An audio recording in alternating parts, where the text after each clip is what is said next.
Chapitre 3, à partir du verset 13 à 17. Je lis chapitre 3, le verset 13 à 17. Les eaux qui descendent d'en haut, et elles s'arrêteront en un monceau. Le peuple sortit de cette tente pour passer le Jourdain. Et les sacrificateurs qui portaient l'arche de l'Alliance marchèrent devant le peuple. Quand les sacrificateurs qui portaient l'arche furent arrivés au Jourdain, et que les pieds se furent mouillés au bord de l'eau, le Jourdain regorge par-dessus toutes ses rives tout le temps de la moisson. Les eaux qui descendent d'en haut s'arrêtent et s'élèvent en un monceau, et une grande distance près de la ville d'Adam, qui est à côté de Sartan, et celles qui descendaient vers la mer de la plaine, la mer salée, furent complètement coupées. Le peuple passa vis-à-vis de Jéricho. Les sacrificateurs qui portaient l'arche de l'Alliance de l'Éternel s'arrêtent de pied ferme sur le sec, au milieu du Jourdain, pendant que tout Israël passait à sec, jusqu'à ce que toute la nation fût achevée de passer le Jourdain. Amen. Asseyez-vous. Notre thème de ce matin, c'est la traversée. Le thème de ce matin, c'est la traversée. Alors nous voyons ce peuple que Dieu a décidé de leur faire traverser le Jourdain. Dieu a décidé de faire traverser ce peuple le Jourdain pour entrer dans la terre promise.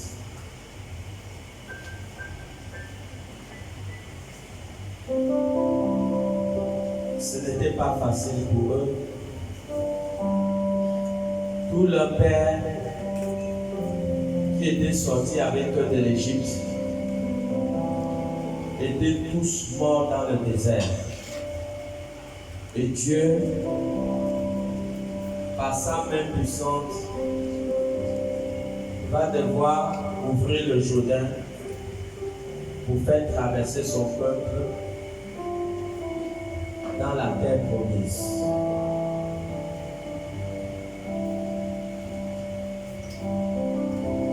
C'était une réalité. Ce que Dieu avait prédit à Abraham était en train de s'accomplir devant le peuple de Dieu. Enfin, ce peuple est arrivé dans les pays de Canaan. Ils sont arrivés à la terre promise que Dieu les avait promis. Ils ont traversé le Jourdain. La Bible dit que Dieu a ouvert le Jourdain. Dieu a fait monter l'eau. L'eau qui venait de la mort est montée. L'eau qui descendait, Dieu a reculé l'eau à une très grande distance. Et le peuple a pu traverser le Jourdain à sec. C'était un grand miracle qui avait été accompli. Cela est prophétique. Nous devons comprendre que la terre promise est l'image de la nouvelle Jérusalem céleste. La terre promise est l'image du paradis. La question que toi et moi nous devons se poser est que est-ce que nous allons traverser? Est-ce que nous allons traverser pour entrer à la terre promise? Est-ce que nous allons traverser pour être parmi ceux qui doivent hériter le ciel? C'est la question que chacun de nous doit se poser ce matin. Est-ce que nous traverserons? Est-ce que nous allons traverser?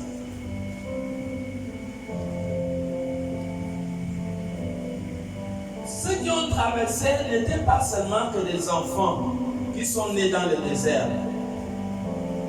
Il y a Caleb et Josué aussi qui ont traversé, ceux de la génération qui étaient sortis de l'Égypte. Mais tous les pères qui étaient sortis de l'Égypte sont morts dans le désert. Pourquoi ils sont morts dans le désert? C'est parce que quelque part, ils n'ont pas cru. Ils n'ont pas cru. C'est la première erreur qu'ils avaient faite. Le but de Dieu était de les amener jusqu'à la terre promise. Mais eux, ils ont été incrédules. Ils ont été incrédules. Nous avons vu tout ce que Dieu a opéré comme miracle pour les faire sortir de l'Égypte. Dieu a dû séparer la mer Rouge pour leur faire échapper de l'armée de Pharaon. Dieu a accompli des grands prodiges et des grands miracles en Égypte pour leur rendre libres. Mais lorsqu'ils arrivent à quelque part de la promesse de Dieu dans leur vie, à quelque part du territoire que Dieu les avait promis, ils étaient face aux Anaks. Ils étaient face aux Anaks. Et c'est devant les Anaks qu'ils vont dire que nous ne pouvons pas entrer dans ce pays. Ils ont dit, nous ne pouvons pas entrer. Dans Nombre chapitre 13, à partir du verset 31 à 33, ils vont dire, nous ne pouvons pas entrer. Nous ne pouvons pas battre ce peuple. Est-ce que nous voyons? Est-ce que Dieu était dans l'incapacité de leur faire entrer à la terre promise? Dieu n'était pas incapable de leur faire entrer dans la terre promise. Dieu n'était pas incapable de pouvoir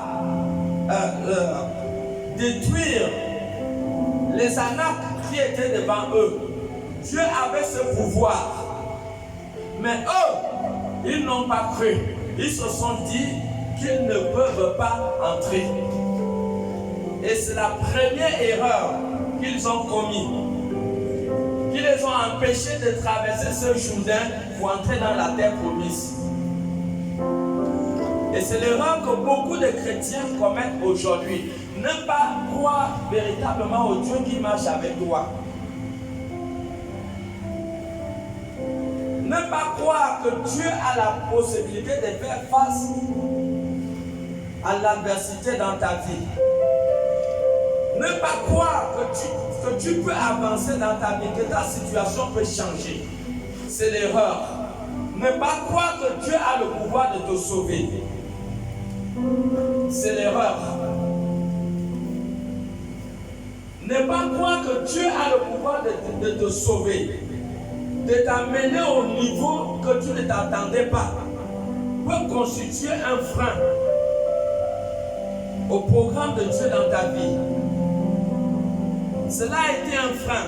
Cela les a empêchés de continuer à avancer. Parce que tant que tu ne crois pas que Dieu peut te sauver, que Dieu peut changer ton histoire, que Dieu peut accomplir ses promesses dans ta vie, tant que tu ne crois pas, ces promesses ne pourront pas être ta portion.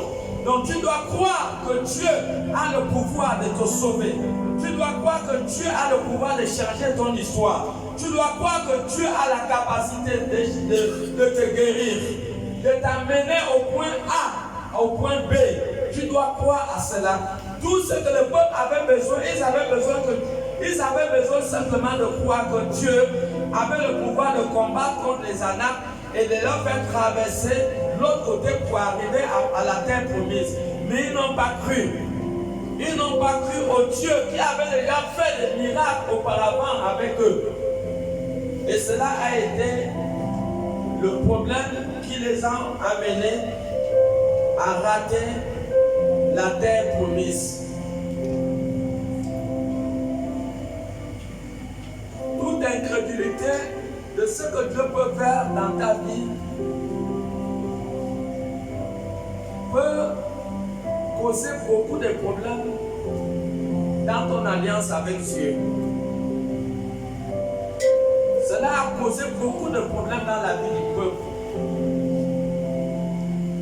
À peu près 2 millions de personnes sont mortes dans le désert. Pourquoi? Parce que simplement ils n'ont pas cru que Dieu pouvait battre leurs ennemis.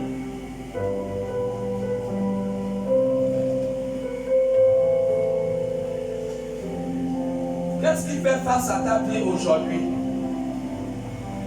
Quelle est cette montagne? Quel est ce défi qui fait face à ta vie aujourd'hui? Est-ce que tu penses, est-ce que tu crois que Dieu a le pouvoir détruire cette montagne, détruire cette chose qui fait face à ta vie? Est-ce que tu crois? Est-ce que tu connais le Dieu qui marche avec toi? Vous pensez que Goliath qui avait je ne sais pas combien de mètres, c'était un homme très grand de taille. Mais comment ça se fait-il qu'un petit garçon va pouvoir aller l'affronter? Un petit garçon de rien du tout va affronter Goliath. Un Goliath que toute l'armée d'Israël a fui. Toute l'armée d'Israël a fui Goliath. Mais une personne se lève. Pourquoi David s'est levé pour aller affronter Goliath? David s'est levé pour aller affronter Goliath parce que David savait. David, dans son cœur, connaissait que Dieu avait le pouvoir de lui donner la victoire sur Goliath. David a parlé avec audace à Goliath. David n'a même pas douté un seul instant. Les Anaks constituaient le Goliath de ce peuple et qui a fait détruire toute une génération dans le désert. Est-ce que tu vois que ce que tu penses être une impossibilité peut constituer une grosse erreur pour ta personne parce que tu ne crois pas que Dieu peut changer la situation. Si tu ne crois pas que Dieu peut changer la situation, Dieu ne peut rien. Parce que Dieu fonctionne par rapport à tes croyances. Dieu fonctionne par rapport à ce que tu crois. La Bible dit que si tu crois, tu verras la gloire de Dieu. Hébreux 11:1 dit que tous ceux qui s'approchent de Dieu croient que Dieu existe et qu'il est le rémunérateur de ceux qui le cherchent. Hébreux 11:6.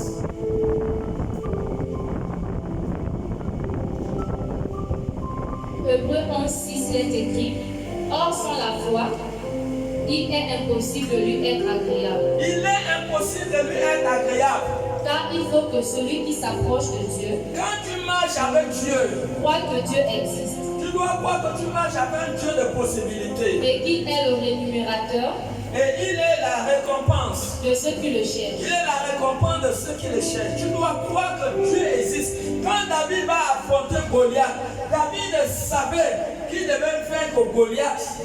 Il savait, David n'avait pas la même mentalité qu'Israël. Tout Israël qui a vu Goliath pendant presque plus d'un mois. Il fut Goliath, il n'y avait personne qui pouvait affronter cet homme. Mais David s'est levé, David est allé, David l'a affronté. Et David a été vainqueur. Pourquoi? Parce que dans sa mentalité, David croyait qu'il pouvait vaincre Goliath. David a vaincu Goliath, pas d'abord parce qu'il s'est engagé, mais David a vaincu Goliath sur la base de ce qu'il croyait. Vous pensez que si David ne croyait pas qu'il pouvait vaincre Goliath, il pouvait oser venir se présenter pour livrer bataille avec Goliath? Ça veut dire que c'est une guerre qu'il a d'abord gagné psychologiquement. Il a d'abord gagné cette guerre dans la pensée avant d'aller affronter Goliath. Et c'est ça qui a été l'erreur du peuple dans le désert. Lorsqu'ils étaient face aux Anacs, ils n'ont pas compris qu'il y a un Dieu tout-puissant qui ne perd jamais la guerre. Un Dieu tout-puissant qui gagne toujours toutes les batailles, qui marchait avec eux. Ils n'ont pas cru à cela. Et cela a constitué une destruction de toute la génération de ceux qui sont sortis d'Égypte. Pourquoi? Parce qu'ils n'ont pas cru au Dieu qui marchait avec eux. Si tu ne crois pas, je ne peux pas faire route avec toi. Tu dois croire. Vous pensez qu'il y a quelqu'un sans adversité? Il n'y a pas quelqu'un sans défi. Toute personne est face à un défi, un problème. Les gens sont toujours confrontés aux défis dans leur vie.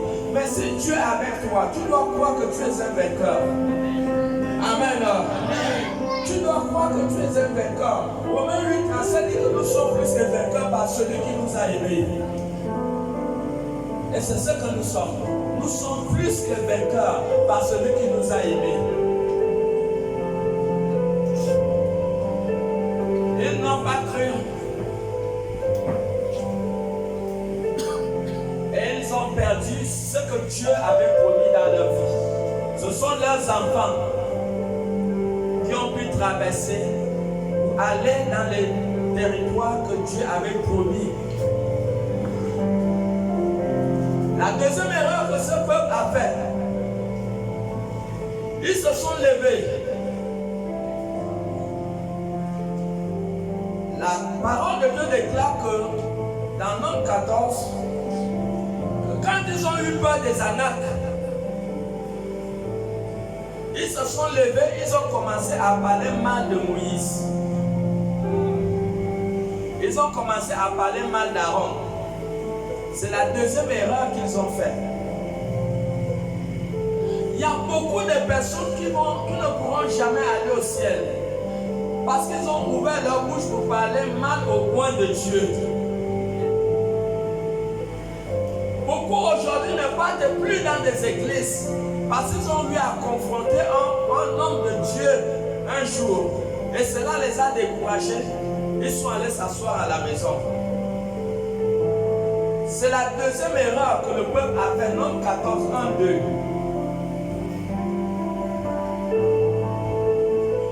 Nombre 14, 1 à 2. Toute l'assemblée éleva la voix et poussa des cris. Ils ont commencé à crier.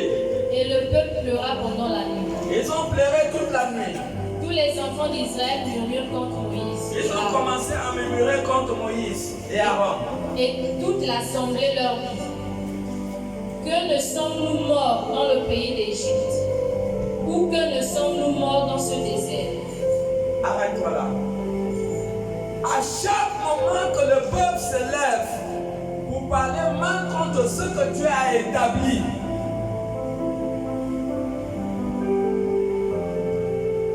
cela peut vous empêcher de gagner le ciel. C'est un mal qui amène un blocage terrible, qui peut fermer la route à ceux qui voudront aller au ciel. Parce que ce peuple s'est mis à parler mal contre Moïse et Aaron. Ils se sont mis même à parler mal contre Dieu lui-même. C'est la deuxième erreur qu'ils ont faite. C'est très dangereux de parler en mal des hommes ou des femmes de Dieu, des personnes que Dieu a établies. C'est très dangereux.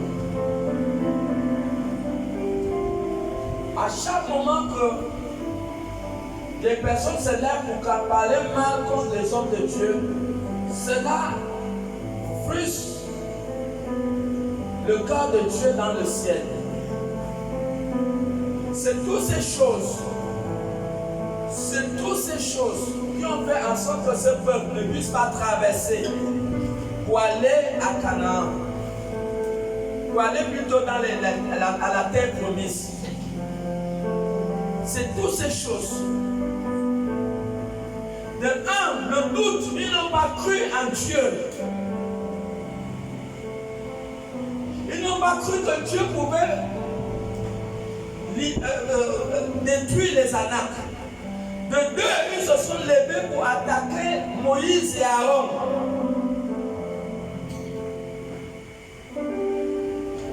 Et de trois, ils ne se sont pas arrêtés là.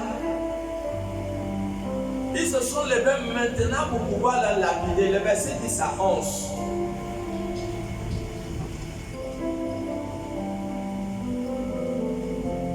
Deutéronome 14, verset 10 à 11. Toute l'assemblée parlait de les lapider. Donc ils se sont levés maintenant de lapider les hommes de Dieu. Lorsque la gloire de l'Éternel apparut sur la tente d'assignation, devant tous les enfants d'Israël. Et l'Éternel dit à Moïse, jusqu'à quand ce peuple me méprisera-t-il? Jusqu'à quand ne croira-t-il pas en moi? Amen, voilà. La troisième chose, ils se sont levés pour commencer à lapider les hommes de Dieu. La Bible dit que Dieu, la gloire de Dieu est descendue et Dieu a empêché qu'ils puissent les lapider. Ces trois choses constituent un véritable danger pour notre voyage céleste. Ces trois choses constituent un danger et qui ont empêché Israël de traverser pour prendre possession de la terre promise. Donc nous devons faire attention. En Corinthiens 10, le verset 10 à 11, que beaucoup ne sont pas entrés. Pourquoi? Parce qu'ils se sont mis à murmurer. Murmurer contre les points de Dieu est un grand mal dans le ciel. Et cela faisait partie de l'ensemble des choses qui ont empêché Israël d'entrer à Canaan. C'était la troisième chose. Et nous devons comprendre cela. Comprenons que Moïse a été envoyé en Égypte pour faire sortir le peuple. Moïse a été envoyé en Égypte pour faire sortir le peuple. Moïse est la même image de Jésus-Christ. Si nous regardons bien, la même manière que Moïse a été envoyé en Égypte pour délivrer le peuple, c'est la même manière que Jésus a été envoyé sur cette terre pour sauver le monde. Vous voyez, il y a des similitudes. Et nous voyons que quand Moïse a exercé son ministère, Moïse a fait sortir le peuple. Moïse les a fait sortir de l'Égypte.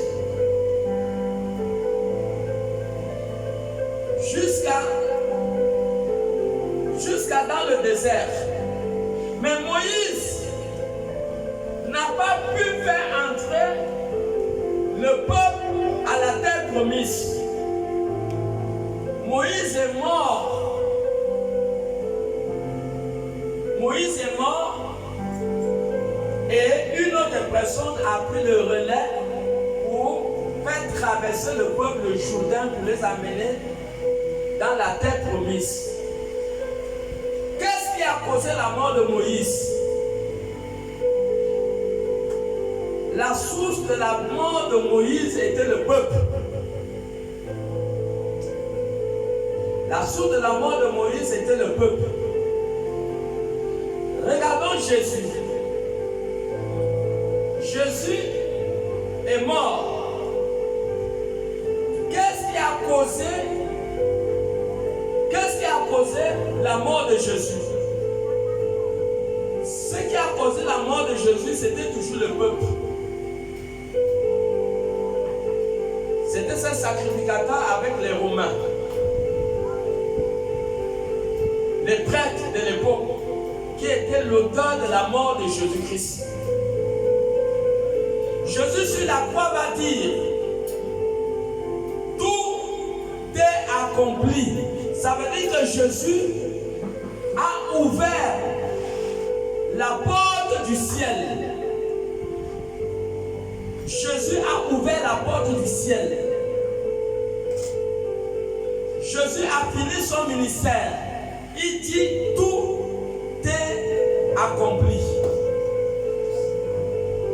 C'est la même chose avec Moïse. Quand Moïse va finir son ministère, Josué va prendre le relais. Est-ce que tu es là? Amen. Josué va prendre le relais. C'est Josué qui a fait entrer le peuple dans la terre promise.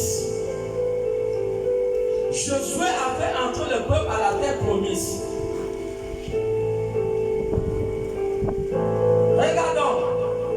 Quand Moïse a fini sa mission, Josué a pris le relais. C'est la même chose avec Jésus.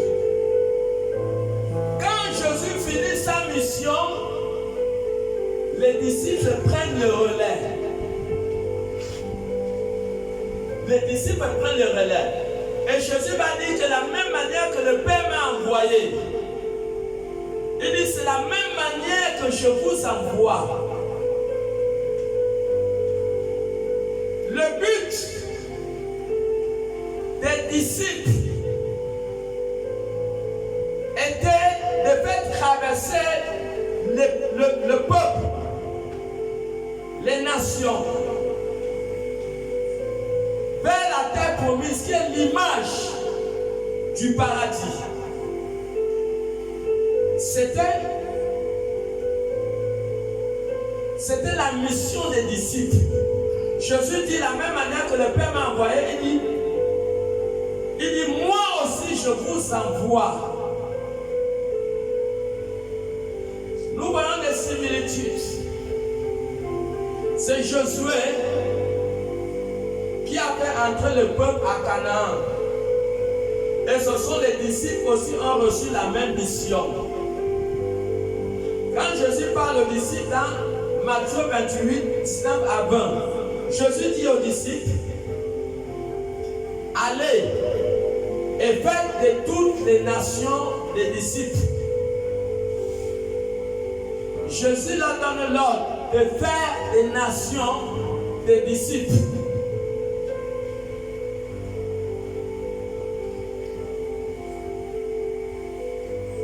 Nous regardons le Pentateuque, sont les 5 livres de Moïse.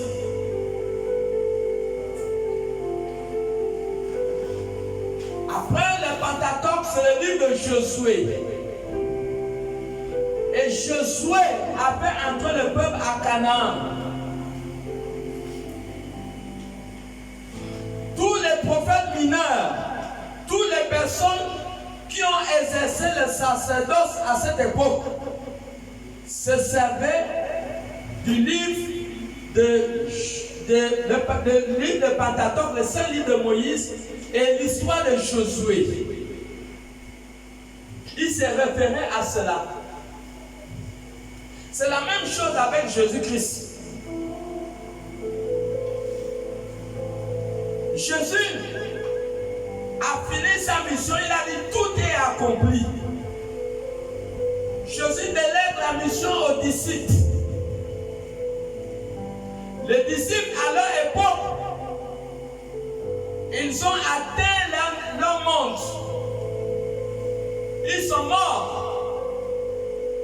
Et leur histoire, leur acte est resté écrit dans le livre. Leur acte est resté écrit dans le livre. Et ce qui fait que même tout homme et femme de Dieu qui prêche aujourd'hui, prêche sur la base les paroles de Jésus et les actes des disciples et les paroles des disciples qui ont eu cette mission de pouvoir sauver les nations. Parce que Jésus leur dit, allez et faites de toutes les nations des disciples. Ils ont reçu cette mission de sauver toutes les nations. Donc regardez la période que nous sommes. Nous sommes dans la période où la porte a été ouverte. Jésus a tout accompli. Il a ouvert la porte. Il a dit à Dieu, Seigneur, tout est accompli. Donc la porte du ciel est ouverte. Et la possibilité de tout un chacun d'entrer au ciel est là. Le temps de l'enregistrement est déjà arrivé. Donc, nous regardons les similitudes, nous devons comprendre que dans la logique, tout est déjà fait. Il y a les paroles de Jésus, il y a les paroles des disciples. Ce sont eux qui ont eu le mandat d'amener les nations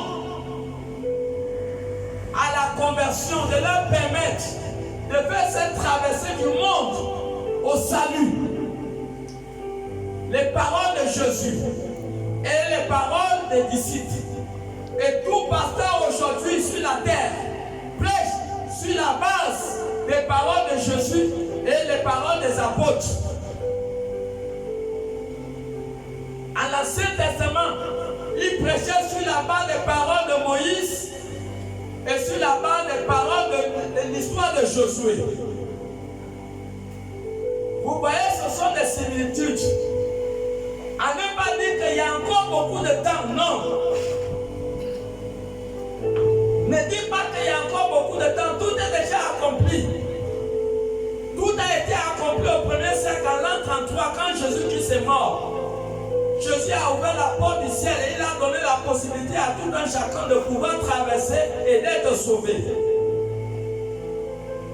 Et c'est pour cela que Jésus va dire dans le livre de Jean 5, 46 à 47.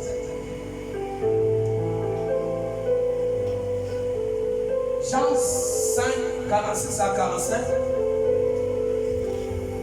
Jean 5, 46 à 47. Car si vous croyez Moïse, Jésus dit que si vous croyez Moïse, vous me croirez aussi. Il dit, vous me croirez aussi. Parce qu'il a écrit de moi. Parce que Moïse a écrit de Jésus, a mentionné Jésus dans son histoire. Mais si vous ne croyez pas à ces écrits, Jésus dit que si vous ne croyez pas à ce que les prophètes, à ce que Moïse a écrit, comment croirez-vous à mes paroles? Comment pouvez-vous croire à mes paroles? Comme nous pouvons voir aujourd'hui, il y a beaucoup d'hommes qui respectent les pasteurs, qui respectent les hommes de Dieu, mais qui ne croient pas à la parole de Dieu. Et c'est ce que Jésus dit. Beaucoup ont cru à Jésus, mais beaucoup ont cru à Moïse. Ils ont cru à l'histoire de Moïse. Moïse était là à la tête. Mais quand Jésus arrive, ils ne croient pas. Ils ne croient pas du tout au ministère de Jésus-Christ. Et voilà pourquoi Jésus va leur dire que mais si vous ne croyez pas, si vous ne croyez pas à ce que Moïse a dit, mais vous ne pouvez pas me croire. Donc, comprenons que si nous croyons aux prophètes, nous devons aussi croire à la personne de Jésus-Christ. Tu ne peux pas croire à un homme de Dieu et ne pas croire à la parole, ne pas croire aux paroles des disciples. Parce que ce n'est pas un homme qui te sauve, c'est la parole de Dieu qui te sauve. C'est cette parole qui va nous sauver le dernier jour. C'est la parole de Dieu. Et nous devons mettre notre confiance en cette parole.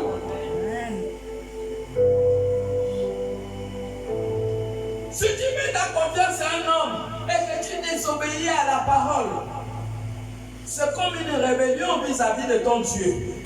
C'est une rébellion. Il faut croire aux hommes, mais croire aussi à la parole de Dieu qui a écrit. Parce que c'est cette parole qui a reçu le mandat, qui a reçu le pouvoir de nous faire traverser. C'est cette parole qui a reçu le pouvoir de nous amener à être sauvés demain.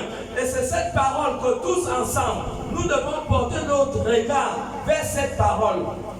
Tant que tu portes le regard vers cette parole, tu ne seras jamais déçu. Tu ne seras pas déçu.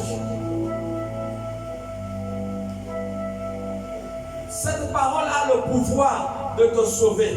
La parole de Dieu a le pouvoir de te libérer de toute captivité, de te libérer de tout problème. Si tu crois, tu verras la gloire de Dieu au-dedans de ta vie.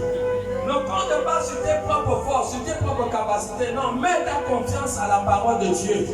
Mets ta confiance à la parole de Dieu. Et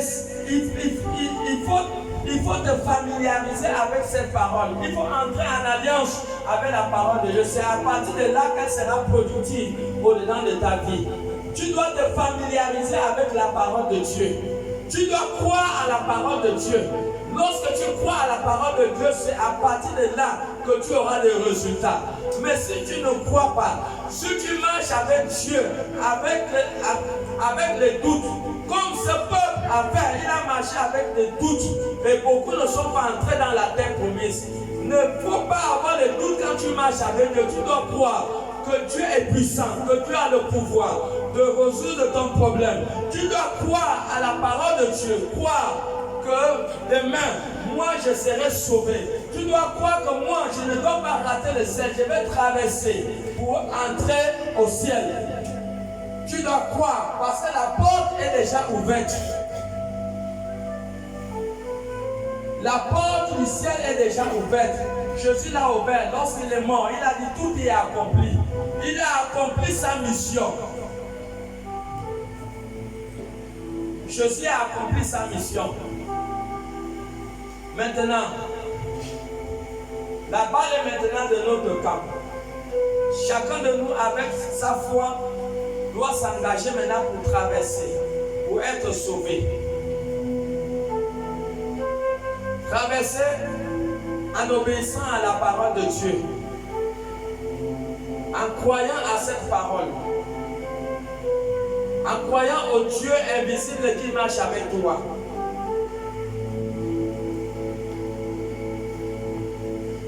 David n'a pas douté quand il est allé affronter Goliath.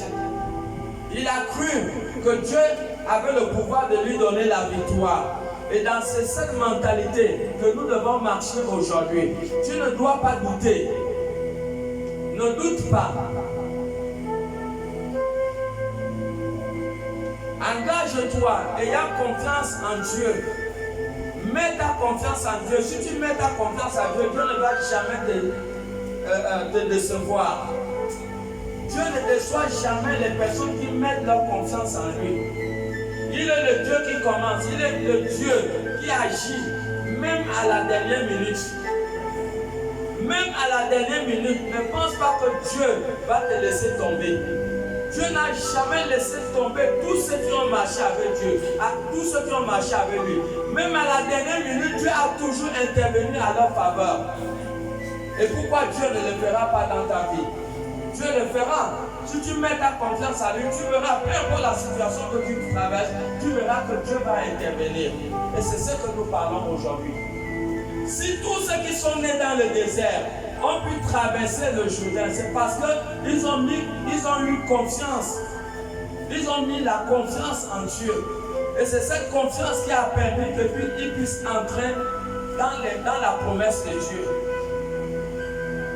Si tu as confiance en Dieu, ce que Dieu a promis dans ta vie, ce que tu as demandé à Dieu, tu le verras s'accomplir. Tu le verras s'accomplir dans tes yeux. Matthieu 21, 22 dit que tout ce que vous demanderez en priant, il croyait que vous l'avez reçu. Vous le verrez s'accomplir, tout ce que vous demanderez. Il n'a pas dit certaines choses, tout ce que tu demandes en priant, il croit que tu l'as reçu et tu le verras s'accomplir. Amen. Amen. Si tu crois, tu verras la gloire de Dieu dans ta vie. Amen. Ne doute pas. Le but de Dieu dans notre vie, c'est de nous sauver. C'est la volonté de Dieu dans notre vie. Dieu veut nous sauver. Dieu ne peut pas nous livrer à nos ennemis, non. Le plan de Dieu, c'est de nous délivrer de tous ceux qui font face à nous. Il dit, voici, j'envoie un ange. Si Dieu n'avait pas d'esprit pour notre personne, pourquoi Dieu va envoyer un ange? Il va envoyer un ange pour combattre en notre faveur pendant tout notre séjour sur la terre. Exode 23, le verset 20. Il dit, j'envoie un ange devant toi qui va te protéger en chemin. Donc pendant toute ta vie, Dieu délègue un ange. Psaume 34, verset 8. L'ange de l'Éternel campe auprès de ceux qui le craignent. Donc le but de Dieu, c'est de te sauver. Même quand ce peuple sont quittés de l'Égypte, la Bible dit que c'est un seul ange qui les a fait sortir de l'Égypte et qui les a amenés jusqu'à la terre promise. C'est un ange. S'il n'y avait pas deux, c'est un seul ange. C'est un seul ange qui a combattu contre tous leurs adversaires. Et ils ont été vainqueurs sur tous ceux qui ont combattu contre eux. Alors ne penses-tu pas que Dieu a le pouvoir, Dieu a la capacité de pouvoir te sauver? Ne penses-tu pas que Dieu a la capacité de combattre contre tes ennemis, de combattre contre cette situation qui fait face à ta vie? Ne penses-tu pas que Dieu peut détruire ce blocage qui t'empêche d'atteindre le désir profond de ton cœur? Ne penses-tu pas que Dieu a le pouvoir de te sauver, de te faire sortir dans cette situation qui ne te plaît pas? Dieu a le pouvoir. Mets simplement ta confiance en lui. Mets ta confiance en lui et il va agir. Il va agir. Quand Abraham va faire le sacrifice à Dieu en donnant Isaac, Abraham n'a pas douté. Abraham n'a pas douté. Abraham se disait que même si dans le cas que Dieu prendra vraiment le sacrifice, dans la tête d'Abraham, il se disait que Dieu a le pouvoir de ressusciter les morts. Donc c'est sur cette réflexion que Abraham s'engage pour donner le sacrifice à Dieu. Est-ce que Dieu n'a pas intervenu? À la dernière seconde, quand Abraham soulève le couteau pour tuer Isaac, qu'est-ce qui se passe? La voix va se faire entendre et Dieu va arrêter. Et Dieu va susciter un bélier derrière. Il dit, voilà, prends-le et fais ton sacrifice. C'est ce que Dieu peut faire. Pourquoi craindre? Pourquoi douter? Ne doute pas. Peu importe la situation qui fait face à toi, tu ne dois pas douter, tu ne dois pas craindre. Parce que le Dieu Tout-Puissant qui a créé le ciel et la terre est avec toi. Amen. Amen. Il est avec toi pour te donner la victoire sur les batailles qui font face avec toi. Il est là pour te donner la victoire sur toutes les forces des ténèbres qui combattent contre ta vie. Tu ne dois pas craindre quelque chose. Et c'est ça qui a été la colère dans la vie de Dieu. Quand vous regardez dans le livre de Nombre 14, à partir du verset 10, Dieu prend la décision de les massacrer. Pourquoi? Parce que Dieu ne comprend pas comment ce peuple, tout ce que j'ai fait avec ce peuple, comment ils peuvent se lever pour dire qu'on ne peut pas battre les Anacs. Comment ils se lèvent pour commencer à vouloir lapider mon serviteur. Vous voyez? Et c'est ça qui avait attiré la colère de Dieu. Et c'est ce qui a fait que ce peuple puisse périr dans le désert. Donc ne pas croire en Dieu peut vous empêcher de ne pas connaître des avancées dans votre vie. Vous avez accepté Jésus-Christ, continuez à croire à Dieu, même si vous voyez des choses qui semblent impossibles devant vous. Des choses qui semblent impossibles, ne vous en faites pas. Dieu est là. Caleb et Josué ont dit, on fait taire le peuple. On dit que non, nous pouvons battre ces Anacs. ils étaient positifs, ils croyaient en Dieu. Et c'est ces qualités de personnes que Dieu aime marcher avec eux. Ne doutez point. Ne doutez point et ne craignez pas. Même si on vient vous menacer physiquement, on vient vous menacer dans le plan mystique, vous faites face à des choses bizarres dans votre vie, dans la vie de vos enfants. Si vous avez une alliance avec Dieu, rien ne va vous arriver. Rien ne va vous arriver. Parce que le Seigneur va s'assurer de combattre en votre faveur. Dieu ne pourra jamais laisser que vous soyez détruits. Il ne pourra jamais. Il faut simplement solidifier votre alliance avec Dieu en le croyant. Croyez à lui. Croyez à lui. Même quand ce n'est pas bon, vous devez continuer à croire. Même quand vous êtes menacé, vous devez continuer à croire. Dieu n'est pas seulement le Dieu du spirituel. Il est le Dieu aussi physique, qui intervient aussi dans le plan physique. Même si on conspire pour vous dans votre travail, un peu partout où vous êtes, Dieu a la capacité de répondre physiquement devant vous, devant vos yeux. Il n'est pas seulement le Dieu des rêves ou le Dieu de l'invisible. Il est aussi le Dieu qui agit dans le plan physique. Il suffit simplement que vous posez, vous mettez votre confiance en lui. Est-ce qu'ils ne sont pas entrés à Canaan, dans les terres promises? Ils sont entrés à la terre promise. Ils sont entrés, comme Dieu l'avait dit, ils sont entrés. Dieu finit toujours par accomplir sa volonté. Et c'est ce que nous parlons ce matin.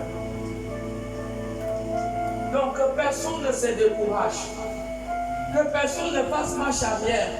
Ne faisez jamais marche arrière quand vous marchez avec Dieu. Si vous remarquez bien ce peuple, quand ils ont vu l'adversité était trop forte, ils ont pris la décision de faire marche arrière. Ne reculez jamais. Peu importe le problème qui fait face à vous, ne reculez pas. Peu importe le problème qui fait face à vous, même si quelqu'un a la vie et la mort, ne reculez pas. Ne reculez pas. Un jour, les sœurs étaient sur le terrain d'évangélisation et ils sont entrés dans une maison, une maman qui les a reçus le jour-là. Et quand les sœurs ont fini de les évangéliser, il y a la maman d'un garçon qui a donné ce témoignage que son enfant était dangereusement malade entre la vie et la mort à l'hôpital. Et vraiment, ça n'allait pas. Même le docteur n'arrivait pas à s'en sortir. Et vraiment, la maman était beaucoup affaiblie, beaucoup touchée par rapport à la maladie de son fils. L'enfant avait dans les 12 ans. Mais c'est un enfant qui partait à l'église. L'enfant était resté que les jours. Donc l'enfant était en train de voler déjà vers la mort. Et c'est comme ça que la maman va devoir prendre la décision d'enlever l'enfant à l'hôpital, l'amener chez les marabouts. Parce qu'elle était déjà désespérée. Une chrétienne, tu vas enlever l'enfant parce qu'on t'a dit, elle voulait enlever l'enfant pour l'amener chez les gangas. Écoutez bien, l'histoire là, c'est avant d'arriver à Dragaï, là, il y a une maison vers le garage là. La dame là habite en haut là-bas. Là. Donc, quand la maman là va prendre la décision pour enlever l'enfant à l'hôpital, pour amener l'enfant chez les gangas, l'enfant de 12 ans va dire à sa mère, maman, je t'en supplie, ne m'amène pas chez les gangas. Je préfère mourir que de m'amener chez les gangas. Maman, pardon, c'est bien que je meure au lieu que tu m'amènes chez les gangas. Vous voyez? Voilà la parole qui est sortie dans la bouche d'un garçon de 12 ans. Et la maman a été touchée au point qu'elle s'est mise même à pleurer. La maman, vraiment, cette parole l'a beaucoup touchée au point qu'elle avait préféré opter la prière et puis toujours les médecins. Juste à ce que quand Dieu a vu cela, C'est ce que Dieu a été touché sur la base de la parole de ce garçon. Et Dieu ne pouvait plus faire mourir ce garçon. Et c'est comme ça que Dieu a intervenu dans la vie de ce garçon. Le garçon a été sauvé et le garçon était sorti de l'hôpital. C'est sa propre maman qui nous a donné ce témoignage. Voilà, pour nous amener à comprendre que Dieu est réel. Dieu écoute nos prières. Dieu connaît ce que nous traversons. Donc ne recule jamais face à l'adversité. Dieu n'a jamais reculé quelque part. Quand nous regardons dans les histoires de la Bible, Dieu n'avait pas reculé. Dieu allait de l'avant et Dieu a toujours combattu et donné la victoire à ses serviteurs. Ne reculez pas. Ayez confiance en Dieu. Posez votre confiance en Dieu, sachant qu'il va faire, même si c'est la maladie. Même si c'est la maladie, vous ne devez pas désespérer à aucun moment. La parole de Dieu a une puissance terrible. Ne désespère pas. Tu dois te souvenir que quand Jésus-Christ est mort, il a dit tout est accompli. Jésus est mort. Ses blessures ont servi pour la guérison de l'humanité. Et c'est un droit divin en tant qu'enfant de Dieu.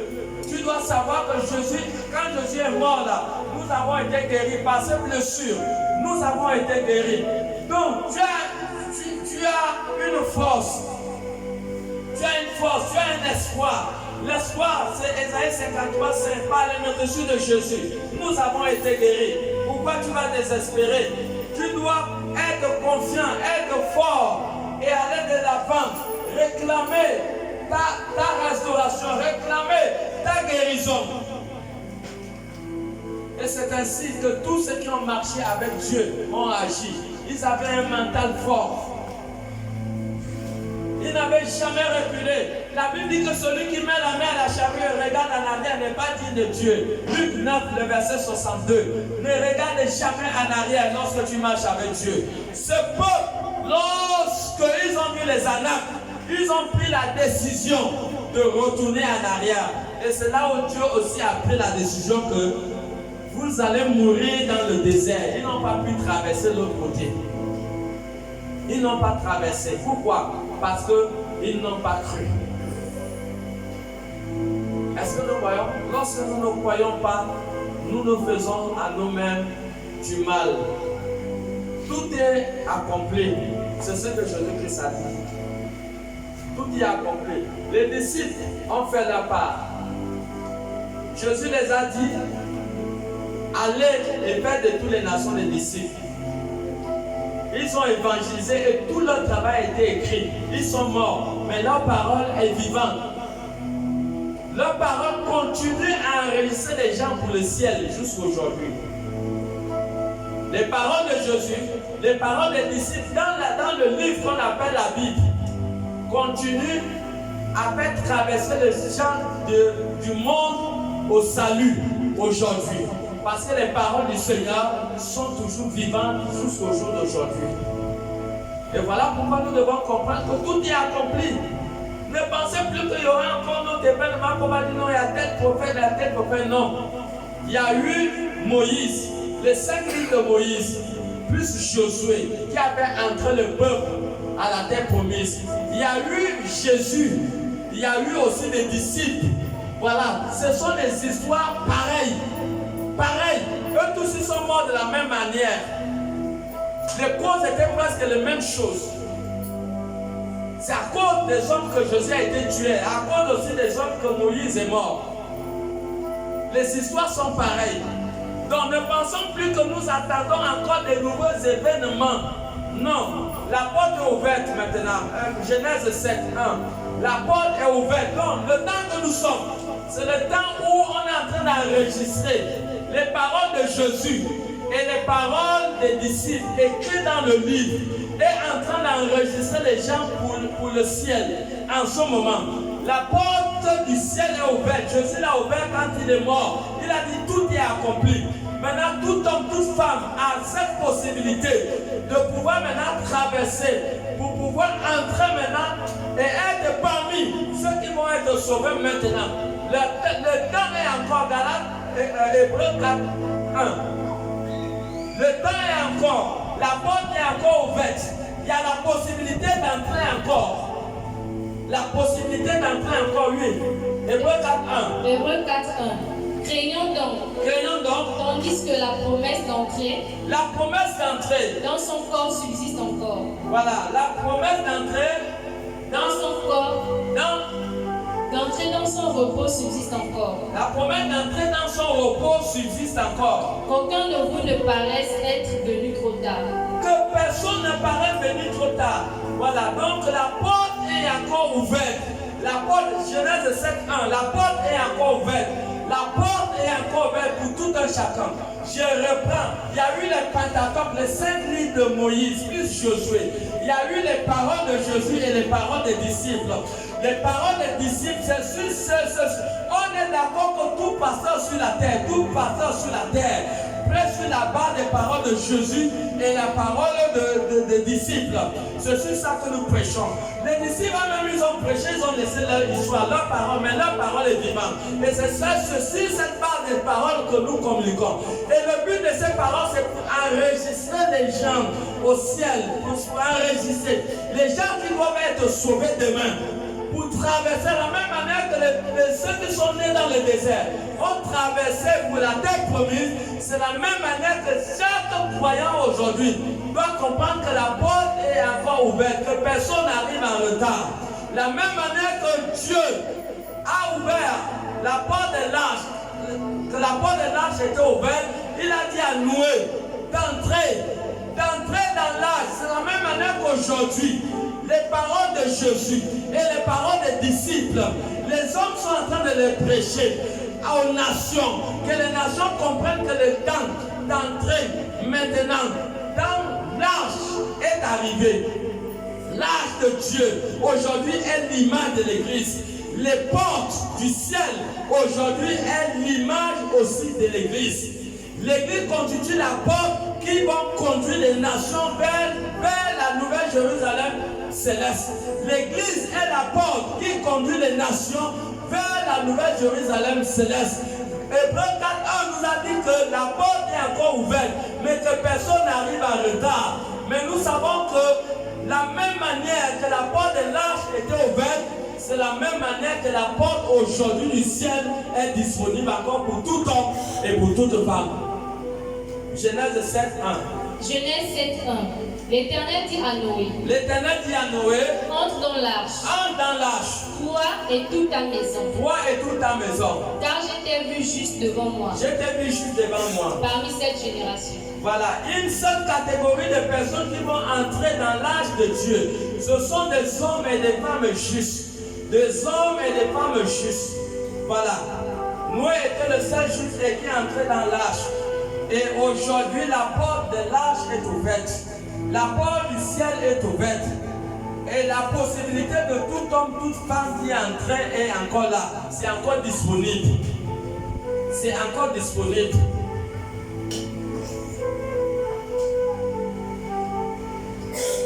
Alors, est-ce que tu fais partie? Est-ce que tu fais partie des personnes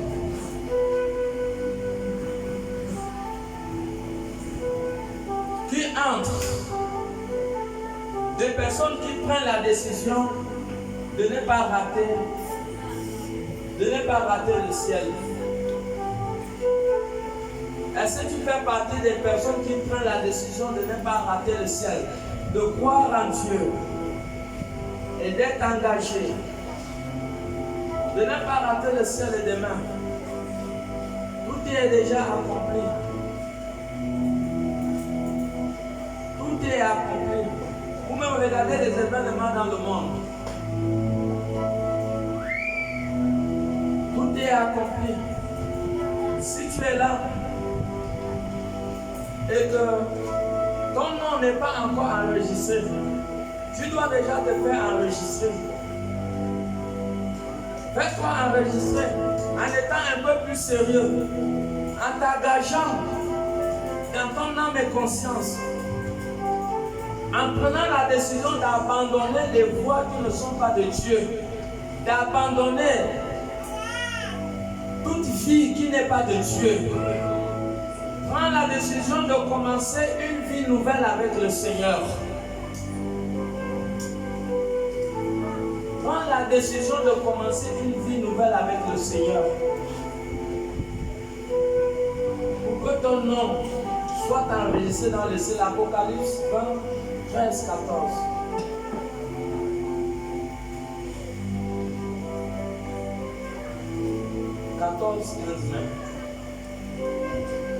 Apocalypse 20, 14 à 15. Et la mort et le séjour des morts furent jetés dans les temps de feu. C'est la seconde mort, les temps de feu. Quiconque ne fut pas trouvé écrit dans le livre de vie, quiconque ne fut pas trouvé écrit dans le livre de vie, fut jeté dans les temps de feu. Il fut jeté dans les temps de feu. Toute personne que son nom n'est pas écrit dans le livre de vie, vous ne pourrez jamais traverser ou entrer dans la terre promise. La terre promise est l'image du salut de ton âme. Et nous parlons ce matin sur la traversée. Toute personne que le nom n'est pas écrit dans le livre de vie ne peut pas être sauvée le dernier jour. Est-ce que ton nom a été écrit dans le livre de vie? Est-ce que quand tu regardes ta vie là, est-ce que tu as l'assurance que tu es sauvé? Il y a beaucoup qui ont cru qu'ils ne pouvaient pas. Pourquoi venir à l'église si tu n'as pas la conviction que tu es sauvé? Pourquoi venir à l'église et puis vivre une vie de culpabilité ou vivre une vie de condamnation? Non. La Bible dit qu'il n'y a plus de condamnation pour ceux qui sont en Christ. L'heure est là. Nous faisons notre part. Les disciples ont annoncé à leur époque et nous enregistrons. Nous sommes des agents d'enregistrement. Nous enregistrons les gens pour le salut de leur âme. Et c'est ce que nous faisons. Et c'est la question qui est posée ce matin. Est-ce que tu es sauvé? Est-ce que si Jésus arrive là, est-ce que tu seras enlevé? Est-ce que ton nom est écrit dans le livre de vie de l'agneau? Il n'y a plus de temps à perdre. C'est Josué qui a fait entrer le peuple à la terre promise. Et nous avons dit que le genre de Josué, c'est le genre des disciples. Ce sont des similitudes. Vous pensez que Josué va dire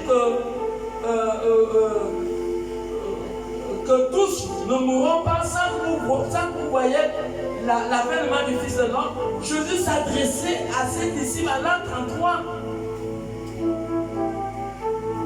En l'an 33, Jésus s'adressait à ses disciples que vous tous qui êtes là, vous n'allez pas mourir sans que vous voyez le Fils de l'homme revenir pour enlever son église. Mais nous voici, nous sommes allés à plus de 2000 ans. Mais nous sommes plus proches du salut aujourd'hui. Je crois que c'est un peu bien Romains 13 et 8. Lis-nous un peu Romains 13 et 8. Romains 13, 8. Ne devez rien à personne.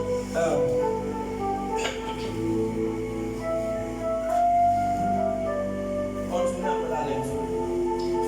Ne devez rien à personne. L'autre passage. 11. 13, 11. Verset 11. Cela n'importe d'autant plus. Cela importe d'autant plus. Oui. Que vous savez en quel temps nous sommes. Il dit, vous savez en quel temps nous sommes. C'est l'heure de vous réveiller. Il dit, c'est l'heure de vous réveiller. En fin du sommeil. En fin du sommeil. Car maintenant le salut est plus près. Car maintenant le salut est plus proche de nous que lorsque nous avons cru. Donc le salut est plus proche. Le salut est plus proche de nous que lorsque nous avons cru. Le salut est plus proche de nous. C'est plus proche. Amen. Le salut est plus proche.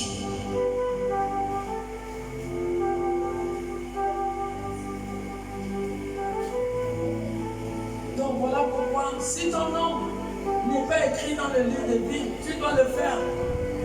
Tu dois le faire en prenant simplement la décision d'être un peu plus sérieux, en t'engageant en nouveauté de vie dans la marche avec Jésus-Christ et en prenant la décision d'abandonner tout ce qui peut être un obstacle dans ton alliance avec le Seigneur. Abandonner tout ce qui peut être un obstacle. Tout ce qui peut être un obstacle. Nous avons vu dans Apocalypse, dans le verset 15, que tout homme, toute femme qui n'a pas son nom écrit dans le livre ne pourront pas être sauvés. La seconde mort va avoir effet dans leur vie. Et la seconde mort, ce sont les temps de feu. Ce sont les temps de feu, la seconde mort.